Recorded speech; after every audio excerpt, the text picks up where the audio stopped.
जय हिंद। आज हम लोग पढ़ने जा रहे हैं एसएसटी का class 4 chapter 4 the western dessert.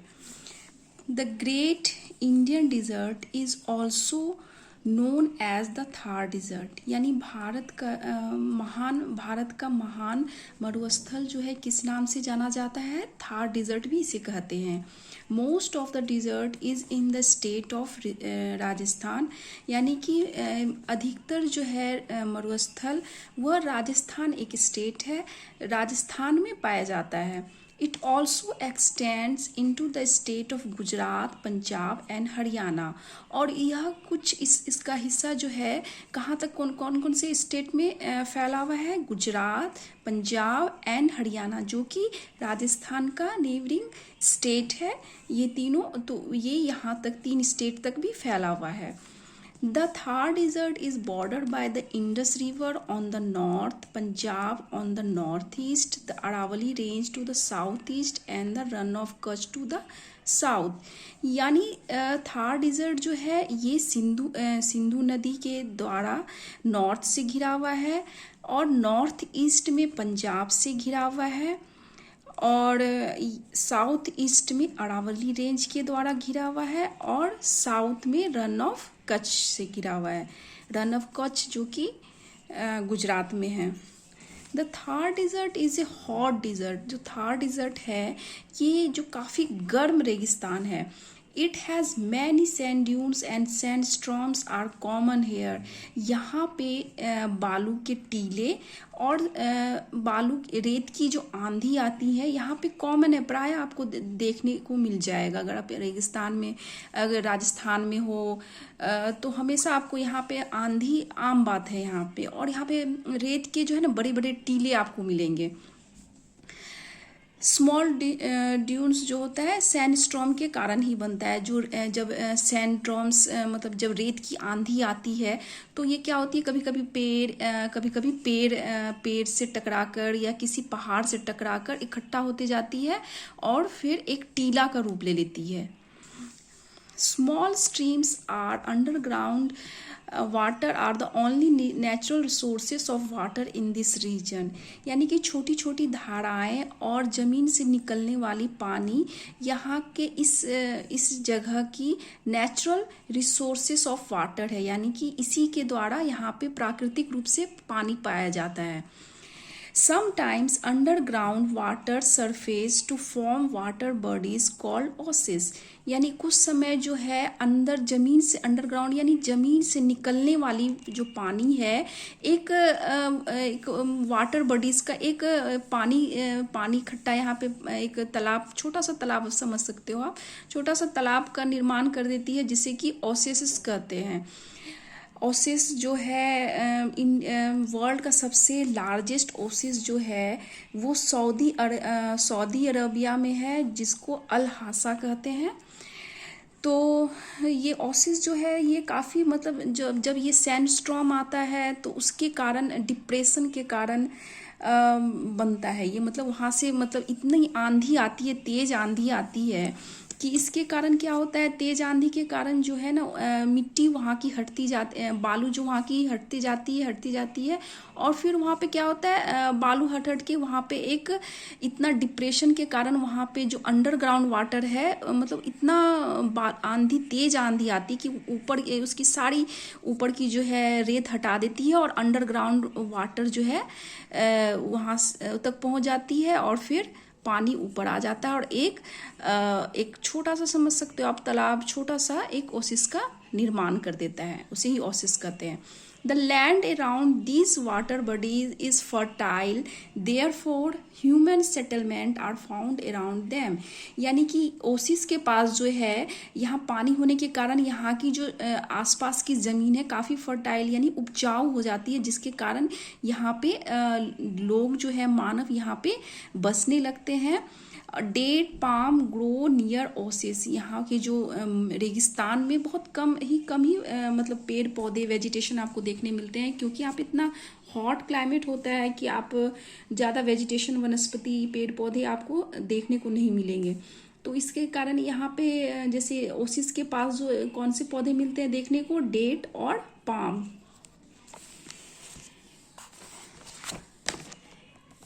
Camels are important animal of the desert, यानी कैमल जो होते हैं रेगिस्तान के सबसे महत्वपूर्ण जानवर होते हैं। They provide milk and are used for travelling and transport goods from one place to another, यानी जो ये कैमल्स जो होते हैं ये इनसे मिल्क भी निकाला जा सकता है। आपने सुना होगा कि काओ, गॉट, ये बफेलो, ये सब से मिल्क निकाला जाता है, लेकिन कैमल से भी मिल्क निकाला जाता है। And are used for travelling and transport goods from one place to another, और इसका यूज किया जाता है ट्रैवलिंग करने के लिए, क्योंकि यहाँ रेगिस्तान है, बालू पे सभी का चलना और एनिमल्स का चलना मुश्किल होता है, लेकिन कैमल्स का ऐसा मतलब स्ट्रक्चर बना हुआ है, उसके पैर इस तरह के पैरों में ऐसा गद्देदार पैर जैसा बना हुआ है, जिसके कारण वो रेगिस्तान पे अच्छे से चल सकते हैं। तो इसलिए यहाँ पे आपको कैमल्स जो यहाँ पे रेगिस्तान में बहुत महत्वपूर्ण भूमिका अपनाता है, और ये हमें दूध देता है, और ट्रैवलिंग करने में और सामान को एक जगह से दूसरी जगह पहुंचाने में भी काम आता है। Camels are also use to draw water from wells and to plough fields, जो ऊंट जो है ये क्या करते हैं, कुएं से पानी निकालने के लिए भी काम आते हैं और खेत को जोतने में भी काम आते हैं। The climate of the Thar desert is very hot and dry throughout the year. यहाँ की जो जलवायु है यहाँ पे हमेशा पूरे साल, throughout the year यानी पूरे साल यहाँ पे गर्मी होती है, गर्म और सूखा होता है। While temperatures are high during the day, nights are cold and rainfall is scanty. यहाँ पे टेम्परेचर जो है दिन के समय बहुत ज़्यादा हाई होता है, बहुत ज़्यादा टेम्परेचर मतलब गर्म होता है, और रात में यहाँ पे हमें ठंड हो जाती है, और यहाँ पे रेनफॉल जो होता है, बारिश ना यहाँ पे कम होती है, क्योंकि कहीं भी रेगिस्तान में बारिश कम होने के कारण ही वहाँ पे रेगिस्तान मतलब होता है। Plants in desert have fleshy leaves and stems in which water is stored. Cactus, kikar and babul are a few example of such plants. Plants जो होते हैं डिजर्ट्स के, उसके लीव्स जो होते हैं फ्लैसी यानी गुद्देदार होते हैं, और उसके स्टीम में वाटर स्टोर रहता है। वाटर कहाँ स्टोर रहता है? स्टीम में, उसके तने में। कैक्टस, कीकर एंड बबूल are few example of such plant, जैसे कि इसके एग्जाम्पल है जो कि रेगिस्तान में पाए जाते हैं, कैक्टस, कीकर, बबूल। People build house with thick walls and small window to keep away the heat, यानी कि यहाँ के जो लोग होते हैं वो घर जो बनाते हैं तो उसकी दीवारें जो काफ़ी मोटी होती है, क्योंकि यहाँ पे गर्मी काफ़ी पड़ती है, इसलिए यहाँ पे क्या होती है, दीवारें काफ़ी मोटी होती है, और बहुत विंडो जो होते हैं बहुत छोटे छोटे बनाए जाते हैं, जिससे कि गर्मी को मतलब दूर रखा जा सके, गर्मी को ना लगे ज़्यादा। Life in the region, Rajasthan is located in western Thar desert. Rajasthan जो है, Rajasthan is located in western Thar desert. Rajasthan जो है वेस्टर्न थार डिजर्ट में पाया जाता है। Bikaner, Jodhpur, Udaipur, Ajmer and Jaisalmer are important city of this region. ये सारे सिटीज़ जो हैं इस स्टेट की इम्पॉर्टेंट शहर हैं। Agriculture, shape rearing, textile, printing, tourism and making handicrafts are the main occupation of the people of Rajasthan.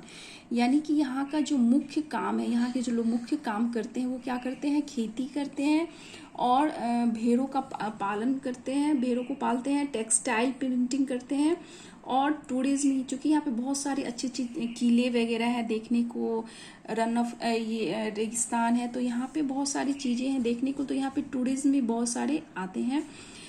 और हैंडीक्राफ्ट्स, हाथों के द्वारा बनाई गई बहुत सारी चीज़ें यहाँ पे बिकती है।